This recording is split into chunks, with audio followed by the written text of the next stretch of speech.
Muy buenas a todos, queridos espectadores, a este video perteneciente al escenario 5, sistematizando y cerrando la práctica o el curso Escenarios Educativos Inclusivos. Mi nombre es Alejandro Elías Guarín Palacio, estudiante de la licenciatura en Lenguas Extranjeras con énfasis en inglés, o mejor conocido como LILEI, de la Universidad Nacional Abierta y a Distancia, perteneciente al grupo 2 del curso Escenarios Educativos Inclusivos. Muy bien, ¿qué se hizo en el curso? Conocemos que el curso tiene tanto una parte teórica como una parte práctica. A los estudiantes del ILEI no se nos fue requerido hacer horas de prácticas pedagógicas, pero sí se nos pidió hacer una serie de informes en cada una de las fases 2, 3 y 4, respectivamente, que detalla o sistematiza y sintetiza todo lo que se hizo en la fase. ¿Por qué? Porque, como es propio del curso, el componente teórico requiere ser aplicado en un contexto educativo.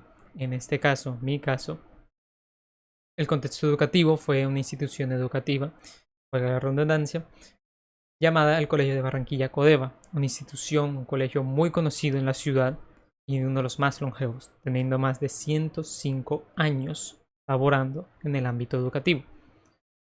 Bien, para la fase 1 del curso se requirió hacer un pequeño análisis acerca del concepto de inclusión, bajo una serie de lecturas, tanto lecturas acerca de, de las prácticas pedagógicas de la Universidad Nacional Abierta de Distancia y sobre el concepto de inclusión gracias a un pequeño PDF de Ojalno.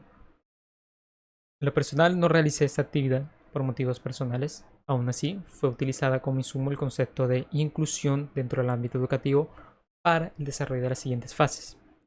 Para las fases 2, 3 y 4, las fases intermedias, se requirió hacer un pequeño proyecto de investigación-acción en donde el estudiante, en este caso yo, requerirá la participación y la acción del mismo para promover y proponer una serie de actividades bajo el concepto de inclusión educativa.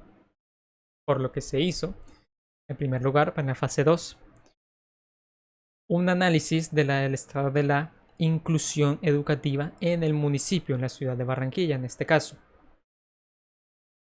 Por lo que tuve que hacer una revisión documental de varios planes de acción del gobierno para este año, en años anteriores incluso, buscar en las páginas web de la Secretaría Distrital de Barranquilla, Secretaría Distrital Educativa de Barranquilla, perdón, acerca de cómo es el estado de la inclusión. Incluso se intentó hacer un acercamiento a las oficinas de dicha secretaría.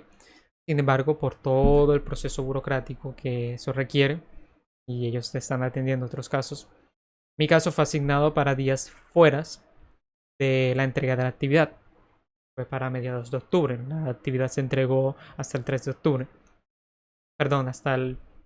Sí, hasta el 3 de octubre. Perdón.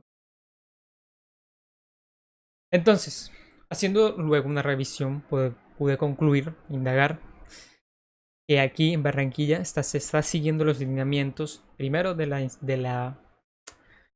Ministerio Educativo de Educación Nacional, que requiere y asume el papel de la inclusión como un derecho, porque la inclusión educativa hace que la escuela sea para todos y no solo una escuela especial.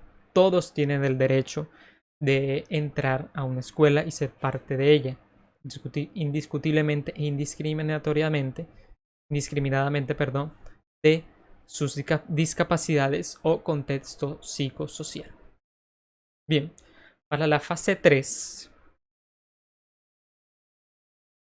bueno, perdón, un pequeño paréntesis. Para finalizar, en la fase 2 también se hizo un contacto inicial con la población a trabajar.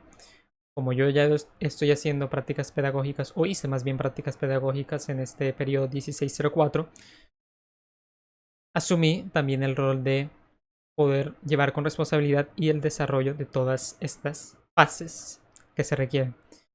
En la institución ya mencionada, yo también hice mis horas de prácticas pedagógicas de los cursos particulares y propios del ILEI. Para la fase 3, requiero realizar dos instrumentos de investigación junto a la aplicación de un cuestionario de indagación que estudia y analiza cómo es la situación del estado de la inclusión dentro de la propia comunidad. Se indagó que sí, la institución es una institución pública en la ciudad, por lo que está siguiendo claramente y muy estrictamente, y también se le hace un seguimiento a el derecho de la inclusión. Como ya mencioné, la Secretaría está haciendo una muy buena aplicación, está teniendo gestión, recursos, metodologías y personal especializado para hacer valer ese derecho de inclusión o ese concepto de inclusión educativa. La propia institución educativa pública está teniendo una serie de seguimientos. Pude redactar y analizar todo esto gracias al cuestionario de indagación con directivos docentes, propios estudiantes e incluso padres de familia.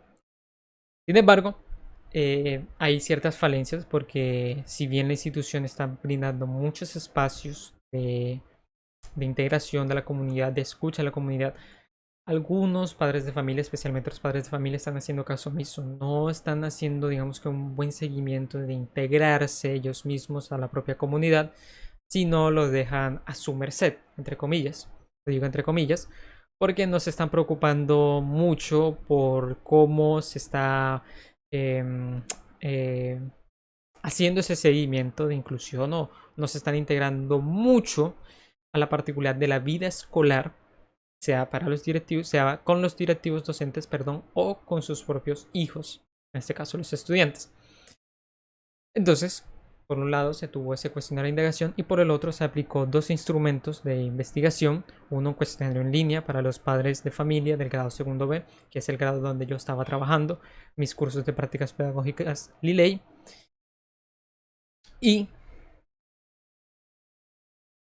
otra pequeña actividad basada en las lecturas sugeridas de esta fase 3 para poder recoger la voz del alumnado, de este caso de los niños, con una actividad práctica que era ellos cómo se sentían alrededor del manejo de las clases de inglés, que es mi disciplina, en lo que se ha llevado a cabo. Es decir, que yo tuve que tomar unas latas, una actividad llamada en latas, para que ellos puedan dar dar respuestas a bueno, más o menos o malo a ciertas preguntas. Fueron 3 preguntas en relación a cómo ellos se sentían con respecto a las clases de inglés que yo estaba dando. Porque hasta este momento mis cursos han sido de inmersión. Se tuvo buenas respuestas. El estado de la inclusión, incluso en la propia institución, era bastante remarcada bajo conceptos básicos de respeto, solidaridad y colaboración entre los varios miembros. Incluso se mencionan que hay algunos casos de discapacidad, de algunos niños con discapacidad, que se tiene un personal especializado para ellos y que esos mismos estudiantes, estén en el aula con otros que no padezcan de esa discapacidad y que no son discriminados ni echados a un lado. Para la fase final se hizo una actividad DUA basada en el diseño universal de aprendizaje, con todos los insumos que se hicieron, los datos recolectados del perfil psicoacadémico y contexto social de cada uno de los estudiantes. Y se llevó a cabo una actividad que trate de emparejar todos esos estilos de aprendizaje visual, kinestésico y auditivo. Si bien mi grado no tenía un poco de discapacidad, o sea, no tenían muchas falencias cognitivas para aprender, simplemente tenían estilos de aprendizaje diferentes. Se hizo la actividad muy, muy bien, los niños estuvieron muy felices de hacer toda esta actividad. Pudieron dibujar, pudieron relajarse un rato, dejando la monotonía de las clases de inglés, que era solo ver, repetir y copiar, ¿no? Esta vez se hizo un dibujo, ellos pudieron copiar, colorear y obviamente pues la práctica que es propia del aprendizaje de una lengua extranjera. Como resultado final, este curso me sirvió muchísimo en el caso de poder adentrarme un poco más el qué, cómo y por qué se requiere una inclusión hacia la educación de calidad en nuestras labores docentes. Sabemos que cada estudiante es único, por lo tanto es diferente. en el sentido de su perfil, su contexto, su motivación y todo eso. Entonces, en el caso del aprendizaje de una lengua extranjera, nosotros tenemos ya esa particularidad de estar trabajando con ciertas integraciones y participaciones de todos los niños, de todo el alumnado, indiscutiblemente de sus falencias, fortalezas, debilidades, etc. Sin embargo, este curso me ayuda a remarcar aún más ese trabajo que ya hemos estado haciendo, en el sentido de cómo nosotros debemos idealizar, planear y aplicar esas actividades que integren a todos los niños. Agradezco mucho la participación y el ser de este curso de escenarios educativos inclusivos. Tal vez quisiera haber participado con casos muy particulares de niños con discapacidad, que es el caso de que en la inclusión se remarca más. Pero bueno, no nos tocó en el futuro. Espero tomar esa iniciativa y ese reto. Y pues no tengo más nada que decir. Gracias por ver, por escuchar esta reflexión y este pequeño análisis. Hasta luego.